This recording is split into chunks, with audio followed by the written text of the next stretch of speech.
Hey, can you grab more water bottles for the exec table? They're running low.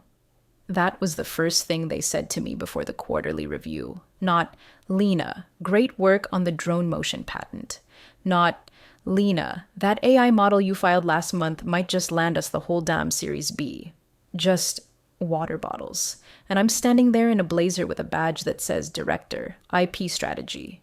I nodded, went and grabbed the bottles, set them down gently, quietly, like the good little admin they assumed I was. I've learned that silence is a scalpel, more precise, more painful, and never expected. The review started 10 minutes late because Bradley, the new VC Golden Boy, couldn't find the Zoom link. Not that he noticed me when he barged in, called me Laura as he blew past. Twice. Before we dive in too far, if you've made it this far, do us a small favor.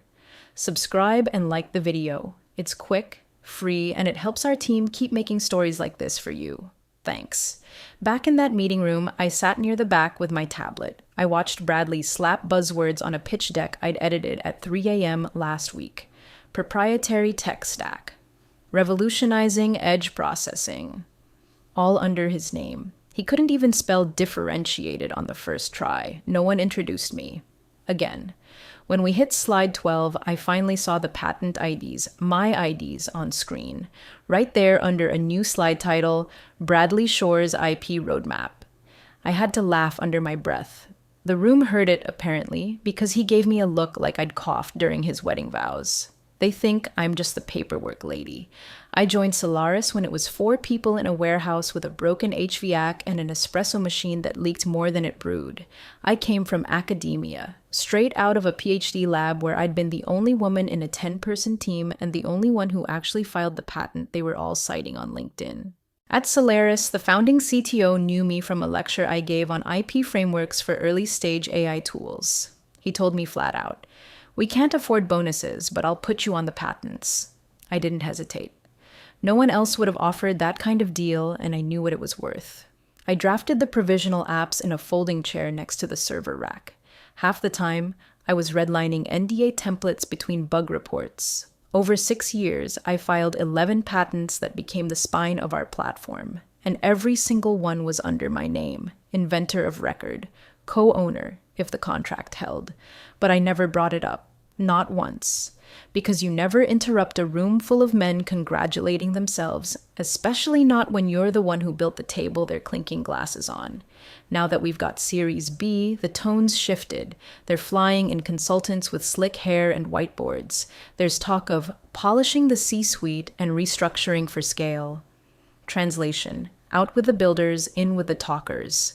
Bradley showed up last week in a rented Porsche and gave the receptionist a copy of Atomic Habits. No one told me he'd be taking over product. Hell, no one even told me I was on the chopping block. But when your name's left off the new org chart by accident, you learn real quick. I stayed quiet, did my work, documented everything. I don't yell in meetings, I just file. But there's a folder in my Google Drive labeled Clause 7B. And if you've read enough employment contracts, you know what that means. They don't. Not yet. The first time I saw Bradley Shore, he was elbowing a fern out of the way so he could prop his feet on what used to be my desk. I paused outside the glass wall, still holding the coffee I'd gone to grab between back-to-back review calls. He was inside, my office, talking loudly on speakerphone about synergies, like the word still had meaning in 2025. Yeah, we're gonna cut some of the deadwood, realign vertically. The usual, he said, then reached into the drawer where I kept my backup inhaler and pulled out a handful of jelly beans like it was his goddamn snack drawer. That morning, I'd gotten an email from facilities. Per leadership request, your desk has been reassigned to workstation 38C. No meeting, no heads up. Just my office, gone. I stood there for 5 more seconds, just long enough for him to notice me. He turned, scanned me like I was there to refill the printer, and went, "Miss Garrett, can you give us a minute?" Not Garrett. Garrison. He said it twice that week. I didn't correct him. I didn't say anything at all. Just turned around and walked to 38C, an open-air cube between 2 sales reps who thought TikTok cold pitches counted as prospecting. The intro dinner happened 2 nights later. I wasn't invited. I found out through a Slack ping from someone on the finance team. Bradley is exactly what we needed. Finally, someone willing to shake things up. There was a photo attached. The team sitting around a long table at Avanti on Fremont. I'd eaten there once, alone, the night we closed the Horizon patent. I paid out of pocket. The next day, Bradley walked by my cube, leaned down like he was handing me a church bulletin, and said, "Just so you're aware, I'm overseeing product now. Let me know if you need help transitioning out of old workflows." I looked up. "You mean the workflows that generate 80% of the company's patentable assets?" He blinked, smiled. "We're moving fast now. Need people who can build, not just document." Oh, that kind of stupid. A week later, I caught a glimpse of the new investor deck someone had printed for the upcoming board pitch. The cover said, "Solaris, Series B Expansion Strategy." Inside, highlighted in neon green, were 5 patent codes, all mine. I knew each one like old friends. 203XB, autonomous routing. 204D, compression without fidelity loss. 205A, edge prioritization. I ran my finger along the edge of the page. At the bottom, under Product IP Architecture, was a slide titled Strategic Innovations by Shore and Team. And just like that, I understood. They didn't want to build on what we made. They wanted to erase who made it, replace the people with process, slap a new name on it, and ride it all the way to IPO. Bradley was already walking around talking about leaning out old systems and removing friction. He told a room full of engineers that process was just the graveyard of innovation. When someone asked about compliance or patent maintenance, he waved it off. "Legal will figure it out. That's what lawyers are for." I wrote it all down, verbatim, because I knew what he didn't. That legal only figures it out after the damage is done. And damage, it was coming. He had the nerve to schedule it as innovation realignment, one-on-one.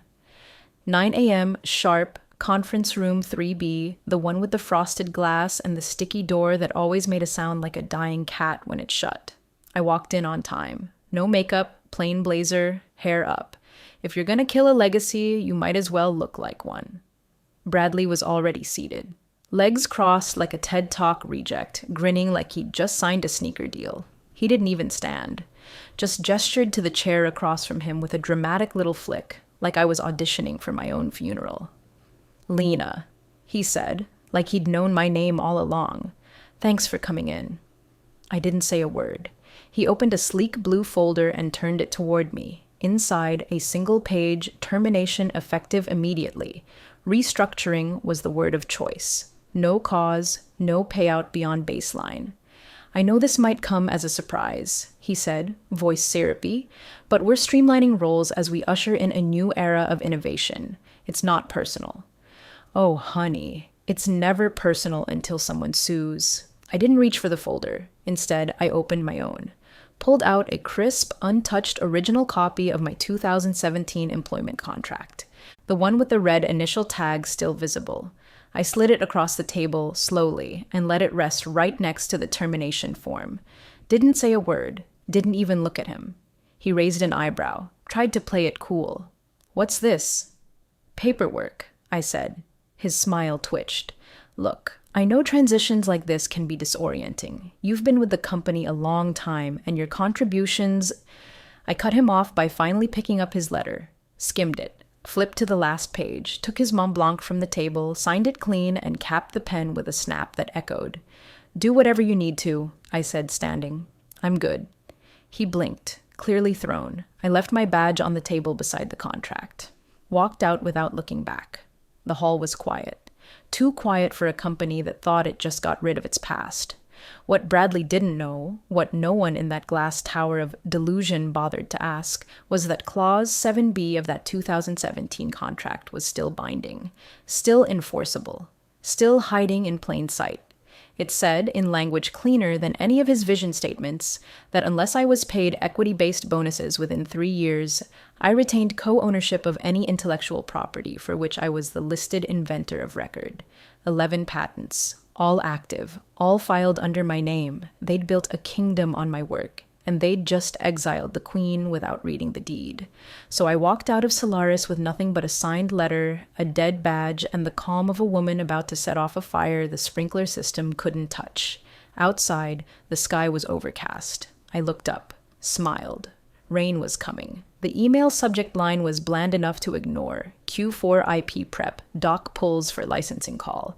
But by the time it reached legal, there was a nervous undertone in every reply. The new licensing partner, a multinational out of Zurich, wanted clear and up-to-date IP ownership verification before releasing the final tranche of their agreement. $12 million, non-negotiable, the kind of money that makes venture partners sweat through their loro piana. So they assigned a second-year law intern, bright, unpaid, terrified, to pull original patent files from the legacy cabinet in records. It was the kind of dusty metal beast no one had touched since the early days. Back when we had a fire marshal who moonlit as a DJ and 3 engineers sharing one MacBook. The intern, whose name I will not disclose because her LinkedIn still says aspiring in-house counsel, opened the wrong drawer first. The label said, founding contracts, archive only. But sitting dead center, rubber-banded and slightly coffee-stained, was my folder. Employment agreement. Lena Garrison, effective August 14th, 2017. She pulled it, scanned it, saw the sticky note still on the front. Retain original per clause 7B, IP ownership exceptions. She did what any terrified intern does in a moment like that. She took it straight to general counsel. The GC, John Redmond, Harvard Law, twice divorced, chronically underestimated, read it in silence for 6 whole minutes. Then he exhaled through his nose and whispered the words that would unravel every smug smirk Bradley Shore had served over the last month. All patents for which employee is listed as inventor of record shall be co-owned unless equity-based bonuses are paid by year 3. He looked at the intern. Did we ever pay her bonuses? She shook her head. I checked Workday. There's a note from 2020. Comp adjustment deferred until Series A close. Nothing after that. John didn't reply. Just set the contract down like it might explode. Across the floor, legal was prepping for the Zurich licensing call. The deal included revenue-sharing terms based on 2 of our flagship patents, 203XB and 205A, both filed by me, both tied directly to investor forecasts. By noon, John had locked himself in his office with a printed binder and a bottle of cold brew. No one answered Slack. By 2 p.m., the CTO's old email threads were being dug out of archive storage. The clause was real. The signature was valid. The payment? Never made. By 4 p.m., someone tried to get Bradley to respond to a Teams message titled Urgent Patent Ownership. He sent back a thumbs-up emoji and a picture of his hotel view in San Francisco. He was still prepping for the investor demo, still showing slides that had my patent codes on them, still unaware that every word he spoke into that microphone could be considered willful misrepresentation if the paperwork wasn't sorted. By 6 p.m., the Zurich legal team asked for verification of sole IP ownership, on record. John didn't reply. Instead, he called the boardroom line. Twice, no one picked up. Because panic doesn't scream at first, it whispers. Then it spreads, and by the time you hear it in the corner offices, it's already too late. By mid-morning the next day, the silence in legal wasn't quiet. It was suffocating. The kind of stillness that sits heavy in your chest, like the moment before a bridge gives way. They pulled the full register. Every patent filed under Solaris since incorporation. 13 total. 11 had one name listed as inventor of record. Mine. Not a team, not the CTO, just Lena Ann Garrison, sole author, sole origin. Patent 203XB used in 3 investor decks, 204D embedded in 2 active licensing agreements, 207C the cornerstone of the San Francisco product demo. That's the one Bradley was rehearsing right now at a demo hall full of tech press, institutional investors, and a Swiss licensing scout who definitely knew how to read a USPTO record. The licensing team tried to play triage. Maybe the clause was void. Maybe it expired. Maybe Lena had signed it away in some later update. They called John Redmond again. He didn't even look up from the stack of old HR files on his desk. No amendments, no waivers. Clause 7B stands. Someone muttered, well, that's not enforceable if she never tried to claim it. John replied without missing a beat. She filed a restriction notice yesterday. USPTO timestamped it at 4:17 p.m. You could hear a pin drop. The documents were still loading into the investor data room. They'd been packaged into every forecast. The pitch decks talked about wholly owned core IP. The financial models were built on exclusive use assets. The product was supposed to go live in 6 weeks. John opened his laptop, projected a single PDF on the screen. Lena Garrison's original employment agreement, redlined, time-stamped, signed by the CTO himself. Dated August 14th, 2017, Clause 7B, Ownership Exception. If equity-based bonuses are not paid within 36 months of start date, inventor retains permanent co-ownership rights on all patents filed with USPTO listing inventor as sole originator. Licensing of such patents requires written consent and negotiated terms. No bonuses, no consent, no terms. John didn't raise his voice. He didn't have to. He just asked one question. Who approved her termination? No one answered. Because by then, it wasn't about blame, it was about damage. At that exact moment, 10:06 a.m. PST, Bradley was pacing the stage in downtown San Francisco, sipping from a branded water bottle, waiting for his cue to go live. Slide 4 of his deck? Patent 207C, labeled Exclusive Solaris IP Game-Changing Optimization Pipeline. He had no idea. Every time he clicked forward, he was showcasing intellectual property he had zero rights to license. The CTO, who'd quietly left after Series A and now lived somewhere in Maine, had authorized the clause when we couldn't make payroll and needed me to stay. I stayed. No one remembered that now, but the clause did, and it sat there for 6 years. Buried under 6 reorgs, 6 rounds of investor updates, 6 cycles of flashy new hires who never asked who built the foundation. Bradley thought he was launching a new product. He was lighting a match under a legal powder keg. And me? I didn't need to say a word. I already had the receipts. At 7:42 a.m., the Zurich investor's assistant sent the polite version of a financial grenade. Before funds are released, please provide confirmation of IP ownership, including chain of title, license status, and exclusivity rights for patents referenced in the Series B deck. The number attached was $12 million, the final installment. Without it, Celeris's product launch timeline collapsed like a folding chair at a CrossFit picnic. Legal froze. John Redmond was already 6 cups of coffee deep, and the color had started draining from his face in slow stages, like a man watching a fire crawl toward the liquor cabinet. Pull the chain of title reports, he said flatly. Now. That's when the paralegal raised her hand. There's a new record on file with the USPTO for patents 203XB through 208F. Everyone in the room stopped. Filed yesterday afternoon, she continued, by Garrison. It's a restriction notice. Silence. John leaned forward. Read it. She did. Voice barely above a whisper. Notice of co-ownership claim and licensing restriction filed by Lena A. Garrison, pursuant to Clause 7B of Employment Contract dated August 14, 2017, states that use, replication, or public presentation of the patent material in any revenue-generating capacity without negotiated license constitutes breach of contract and IP misrepresentation. One person started typing. Another stopped breathing. At 8:03 a.m., the investor sent a second email. This one had no fluff, no greetings, just one line. Please clarify ownership. Immediately. The due diligence portal was still open. The folder labeled Exclusive IP Assets was now a liability tomb. Each file had Lena's name in the metadata, not as a footnote, as the inventor. At 8:14 a.m., John canceled a call with the licensing firm in Japan. Nothing goes out until this is sorted, he told his assistant. Nothing.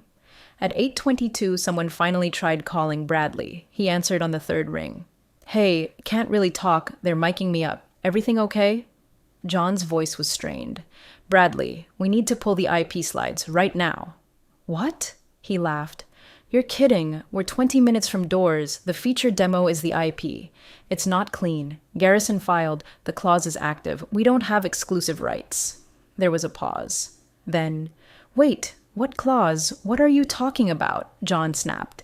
Clause 7 fucking B, Bradley, the one you ignored when you fired the only person with her name on our patents. Click. Bradley hung up.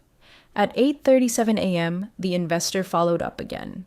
We need legal clarity before noon. Otherwise, we consider the deck materially misrepresented and will reevaluate participation.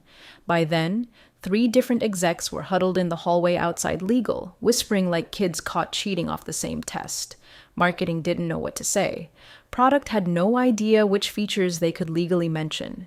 BD was texting emojis that looked like heart attacks. And still, Bradley kept pacing backstage in San Francisco, smiling, charming the AV team, confident that the show would go on. He had no idea that while he polished his punchlines, the financial lifeline was coiling around his ankles. And me? I was at home. Phone off, watching steam curl off my coffee as I highlighted the final line of the investor's deck with a red pen. All intellectual property wholly owned and proprietary to Solaris Innovations. I smiled, drew a single line through the word wholly. Then I wrote one word in the margin, pending.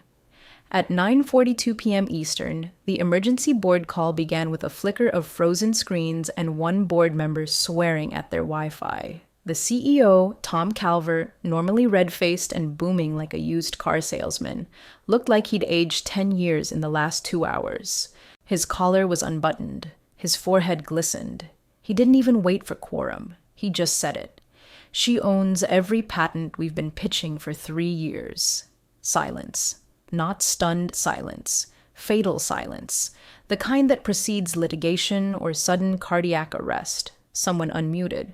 What do you mean she owns them? Tom took a breath. Lena Garrison, co-ownership clause, 2017 contract. Legals confirming she filed a restriction notice with USPTO. It's already logged. What the hell are we licensing then? Barked one of the Series A investors. You pitched us full rights. We thought we had them, Tom mumbled. Another board member, older, colder, spoke next. Clause 7B, the one the CTO used when you couldn't make payroll? Yes. So you fired the person holding 11 of your 13 IPs, said a woman from Zurich, and then pitched those IPs as wholly owned, on paper, during legal due diligence. Tom rubbed his temples. We didn't know. You didn't check, she corrected. Another voice, clipped and British. Who fired her? No one answered. Then a square blinked to life. Bradley dialing in from his hotel room. White undershirt, hair mussed, holding a drink he hadn't expected to be questioned over. Hey, I just saw the invite. Sorry, bit of a long day. Is this about Lena's admin role? 4 heads snapped to attention. Admin? Someone repeated. Bradley shrugged. She was in records, right? IP filings or something? Another board member laughed, a dry, angry sound that sounded more like a cough through broken glass. You presented 5 of her patents today, Bradley, on stage. Bradley blinked. Well, I mean, yeah, but that's company IP, right? A new voice cut in. Legal. John Redmond, face tight, lit by the glow of 2 screens. No, Brad, it's not. Not anymore. Tom tried to salvage what he could. We're working on new terms, offering her a revised agreement. After you fired her? Snapped someone else. After you stripped her title and erased her contributions? This can't be real, Bradley muttered. Oh, it's real, John said. And unless we resolve it by morning, it's actionable. One investor leaned in close to their camera. If we moved forward with the Series B based on misrepresented IP ownership, that's securities fraud. Tom went gray. We'll fix it. We'll fix it. And who exactly is we? Someone snapped. Bradley opened his mouth, then closed it. Because for the first time since he set foot in Solaris, the room was no longer listening to him. The boardroom war had started. Control was bleeding. Reputations were on the table. And the person who triggered it all wasn't even there. I was home, with my lawyer, watching it all unfold in real time through a shared drive update and a courtesy CC on the restriction notice escalation. They thought they'd cut me out. Turns out, I was the door they never saw closing. The first offer came less than 12 hours after the board call, disguised as a coffee catch-up. John Redmond, eyes bloodshot and polite to a fault, waited by the host stand at a boutique cafe 2 blocks from my old office. With him, Cynthia Roy, one of the original board members. She didn't bother pretending it was casual. Thank you for making the time, she said, sliding into the booth. No smiles, just crisp lipstick, a tighter bun than usual, and a legal pad that probably cost more than my first car. John didn't waste breath. "We'd like to offer you reinstatement," he said, smoothing his tie with fingers that trembled just slightly. "Same title. Expanded scope. You'd report directly to Tom. Retroactive equity adjustment. We can structure it however makes sense to you." I stirred my coffee. Slowly, Cynthia chimed in. "We're also open to bonus restructuring and board visibility. The company's been through some growing pains, but we're realigning priorities. Your leadership is crucial." Leadership. Now they want it. I let them finish the pitch. Sat in silence while they walked me through a list of bullet-pointed apologies dressed up as incentives, titles, back pay, and office again. When John finally said, "Would you be willing to come back and help us stabilize this?" I smiled. Not cruelly, not kindly, just a clean, unreadable smile. "My lawyer will be in touch." And he was. That afternoon, he sent them a 3-page license agreement. Simple, clear, titled Usage Terms for Patents, filed under Garrison Ownership. Enforcement of Clause 7B. The terms: $7.4 million annual royalty, non-negotiable, backdated to 2021. 3% equity stake adjusted for dilution post-Series B. Mandatory listing as co-founder on all investor materials and the upcoming S1 filing. Any future product demos or public representations involving her IP require pre-review and written consent. Solaris could keep using my work, sure. But from now on, they'd pay for every sentence, slide, and soundbite they ever stole. Cynthia called personally. "Lena, these numbers..." "This is the value you've been pitching," I interrupted. "Now it's time to pay it." John didn't argue. He just asked for wiring instructions. Later that evening, I checked the Slack workspace, out of pure curiosity. My account had been deactivated, of course, but someone in HR forgot to remove my email from a private thread. A screenshot floated there. Bradley's resignation email. 2 lines. No punctuation, no farewell. Did what I was hired to do. Vision takes risk. Leaving effective immediately. That was it. No apology, no recognition. Just silence trailing the wreckage of his ego. I closed the laptop. No confetti, no press release. But across town, legal had already updated the product website footer. Licensed under agreement with Lena Garrison, co-founder and inventor. Not bad for the admin from records. They wanted to erase me. Now my name would be the first thing every investor saw. The launch still happened, though you wouldn't know it by looking at the original agenda. Gone were the sweeping claims about revolutionary autonomy. Gone was the buzzword-heavy feature stack that once leaned so heavily on my patents, they might as well have slapped my face on the landing page. The product had a new name now, sleek, bland, surgically rebranded to steer clear of the very tech that made it valuable. I watched it unfold from a rooftop bar in Midtown, tucked between 2 heaters, ginger ale in hand, no one recognizing the woman behind the scroll of fine print at the bottom of the screen. Bradley stood on stage for all of 7 minutes before a different exec, someone from finance, if you can believe that, took over the mic. Apparently, Bradley fatigue had become a liability in the final week. His last act was a pre-recorded voiceover for the promo clip, still full of that smug cadence like he was auditioning to narrate the downfall of his own career. At the bottom of every slide, every product spec, every investor deck, every legal summary, a footnote glowed in a fine gray font. Licensed under co-ownership agreement with Lena Garrison. Not hidden, not negotiable. Right there, like a watermark on everything they touched. At 11:08 a.m., my phone buzzed. Notification from the escrow account. Incoming wire, $3,900 memo, royalty payment, Q1 partial. No emoji, no thank you, just numbers. And numbers, as it turns out, don't lie. I sipped the ginger ale. The city pulsed below, oblivious. My lawyer had already received a soft inquiry from 2 firms asking if I might be open to consulting on IP structuring for new ventures. One of them? A direct competitor of Solaris. I hadn't said yes, but I hadn't said no. Across the street, a billboard flickered with a generic ad for the launch, a stylized logo, a tagline about building the future. They were building something, all right. On foundation they didn't own. Funny thing about being invisible. Nobody sees you coming until they've already signed. And by then, it's too late to change the contract.